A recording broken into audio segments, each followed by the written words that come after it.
Whether it was the shock of your sudden new surroundings, or the need to find out what was happening, you felt compelled to speak to the people that were now before you. You utter a meek hello to the group, but there is no reply from anyone present. You try again this time, raising your voice to your average speaking volume, but once again, there is no response. You try one more time to get through to them, this time nearly shouting, but not so much as a glance passes your way.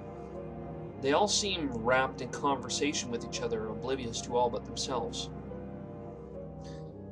As you watch for a moment, you see a woman enter the room, wearing a maid's uniform, but one from a long while back, nothing that you would see modern maids wear.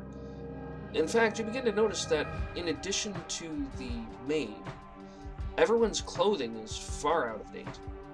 As she comes in, you notice a tired expression on her face, as if she'd been working around the clock for the last 2 days or more.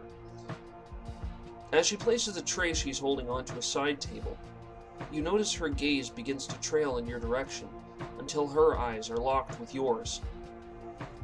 Can she see me, you thought to yourself? Maybe she can hear me too. You call out to her, hoping to get her attention, and maybe find out how it is you got there. As you call to her, you see the maid turn towards the room she came and begin to walk away. But as she does, you notice her giving a small hand gesture to follow. You waste no time in trailing this woman to the kitchen, where you begin to see her scrub some dishes. As you watch, she begins to speak to you.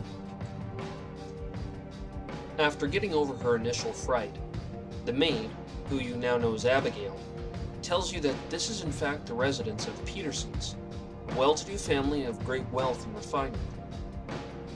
You ask her how she is able to see and hear you, to which she replies that she has always had a strong connection to the spirit world. Spirit world? You ask her.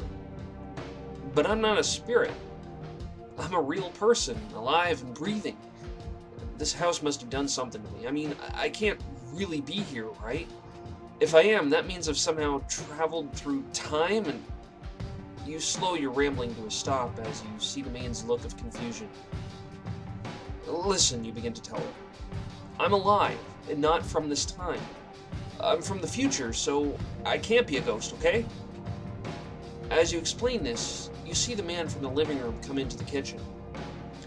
Abigail, who are you talking to out here? Nobody, Mr. Peterson. Just speaking my thoughts aloud, sir. You would be best to keep your thoughts confined to your head, would you not? Of course, sir. It won't happen again, sir. Very good. Now it's nearly time for afternoon tea. Please tell me that your loud thinking has not distracted you from preparing it? No, sir. Not at all. It will be ready very soon, sir. Excellent. We shall await it in the next room. After that exchange, Mr. Peterson left the kitchen to return to the living room whence he came.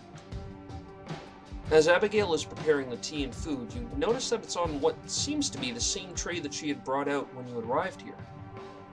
Soon, you see her loading the tray and then carrying it out to the living room, where you follow her. As she places the tray on the side table, you see that the spot where she had placed the previous tray is now empty, and the other tray is nowhere in sight. As you look upon the family, you see something else odd. They look to be exactly where they were when you first opened up that door. No, you think to yourself, this can't be right. After the tray is set down, you look to Abigail, who looks back to you and locks eyes, once again motioning you to follow her to the kitchen. What the heck is going on here? So, folks, what the heck is going on now?